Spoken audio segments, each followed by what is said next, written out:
All right, so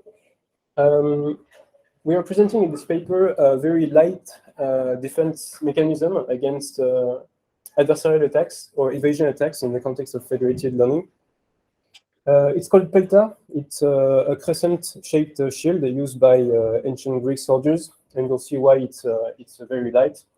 We're going to apply this defense mechanism to a transformer-based ensemble model. So you should be familiar with inversion attacks in federated learning. So this is when the privacy of the users, the client, is at risk. We try to infer a class representative or information about the initial dataset. But more seldom is adversarial vulnerabilities explored in federated learning. I'm trying to expose here one of these vulnerabilities. So you know that by design, the central server is going to send a clear model up to date to the worker nodes and potentially a malicious node. Sometimes the malicious node can access its own model by its own version of the model by accessing tapping into its own RAM. He's going to copy the model, and by copying the model, he has it on its laptop, and he can run inferences. And by running inferences, he can compute gradients with which he can create an adversarial example. An adversarial example is a sample that is seemingly unaltered, but is designed to be misclassified by the model it was trained against. If the malicious node has access to other of his fellow worker nodes, he can submit this altered sample and have them in turn misclassify the sample. So you can see how it could be dangerous for automated driving, for instance. So evasion attacks or adversarial attacks is the process through which an adversary is going to compute, change a pixel or create this patch here so that the initial image will resemble the initial class, but be misclassified to another class. So you see that this seemingly white noise is actually a very carefully crafted mask. And when it's put on top of the panda, it's misclassified as a given. So the sample is evading the classifier. One very popular type of such an adversarial attack is PGD, projected gradient descent. Initially, we have the image, input pixels, X, and then it is iteratively improved. So we nudge the pixels, we change the pixels and nudge them in the direction of the gradient with respect to the input pixels. How do we defend against adversarial examples? Well, usually we would use adversarial training, which means inserting adversarial examples in the pre-training dataset. This has sparked a great effort in the field of GAMs. I'm sure you're familiar with those. However, here we are at test time. The attacker is at test time. So the model is already trained, and he can compute gradients in order to craft the adversarial example. So it's a no-go. We can also use online pre-processing, which basically means applying a geometrical transformation on the input before running the inference. However, even very complex transformation has been shown in the case of JPEG, for instance, in 2018. They have been shown to be bypassed by an attacker. Last but not least, we can combine models into an ensemble. An ensemble is a group of models that each runs an inference, and then a decision scheme is used to assign the class to the input sample. So it could be majority decision, it could be choosing a model at random, and the model is going to assign the class. The reason why ensembles work so well is that adversarial examples have been shown to transfer very badly between different genres of models. So if you have a CNN and transformer-based model, it's not very likely that an attack is going to craft adversarial examples that work against everyone all the time. Okay, so it's a good idea to generate ensemble models. However, there was a paper from Meta that designed the self-attention gradient attack that defeats such ensemble models. Our contribution is Pelta, a light defense scheme against these adversarial examples, and they rely on hidden part of the CPU. So it's called a trusted execution environment, or T for short, and it's basically a part of the RAM and the CPU that even the owner of the silicon cannot access. So basically what's put inside is completely obfuscated. It's hidden, you cannot access it, which means that if you are the malicious node, you cannot access parts of the model inside. We're going to obfuscate within 30 megabytes constraint. This is the size of the T, basically. We're going to obfuscate parts of the model so that the attacker cannot materially compute the adversary. So basically, we go from a white box scenario where the attacker has access to absolutely everything inside the model. We add this TE, the trusted execution environment, to obfuscate parts of the model, and this creates an almost white box attack. Let's dive a little bit deeper in how the shielding works. So we have this model, for instance, this ensemble model, and for each of the model of the ensemble, we shield a part of the starting part of the model.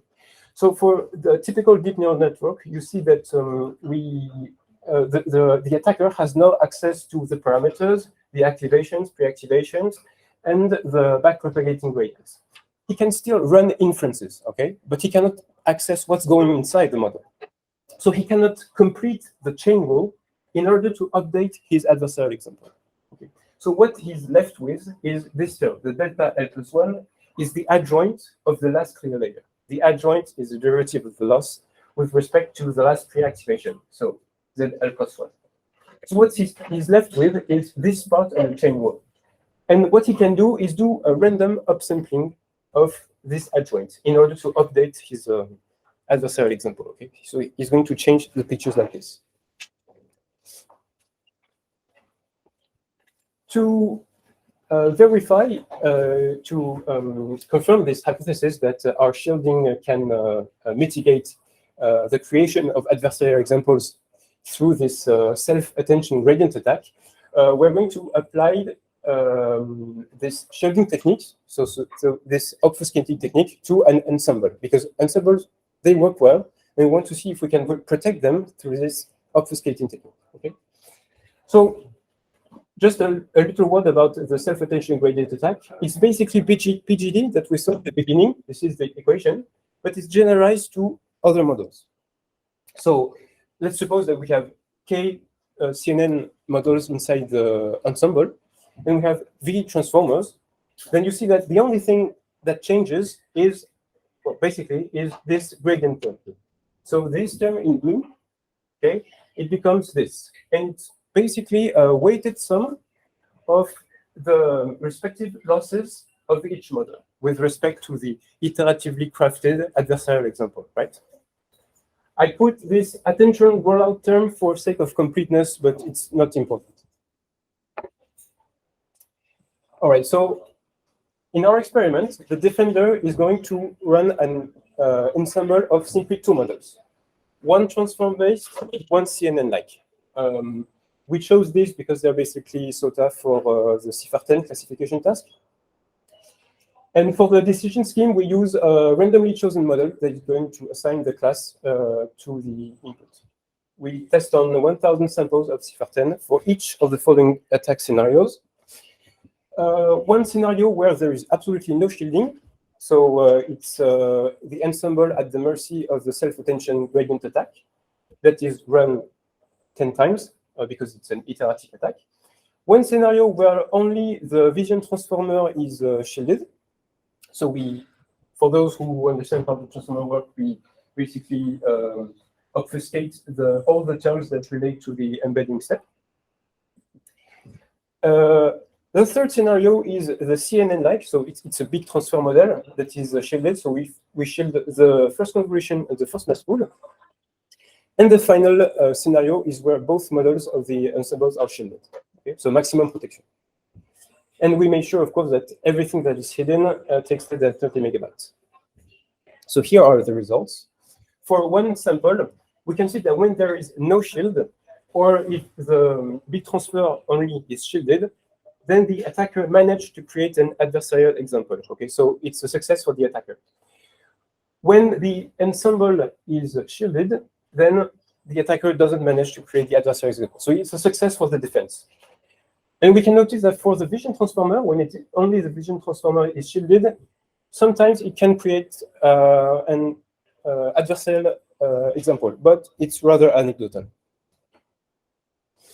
So the question was, can the Pelta shielding scheme mitigate the creation of adversarial attacks through the self-attention gradient attack? We can see that here are shown the robust accuracies or the astuteness. And you can see that when the ensemble is shielded, then we effectively have greatly mitigated the creation of adversarial attacks. We can see as a side note that if the attacker is left with the adjoint of the last clear layer of the backpropagation, well, we can see that it's a good strategy actually it's a reasonable strategy for the attacker. So you can actually create adversarial examples through the lens of a randomly initialized deconvolution or upsampling. So this is an interesting side result.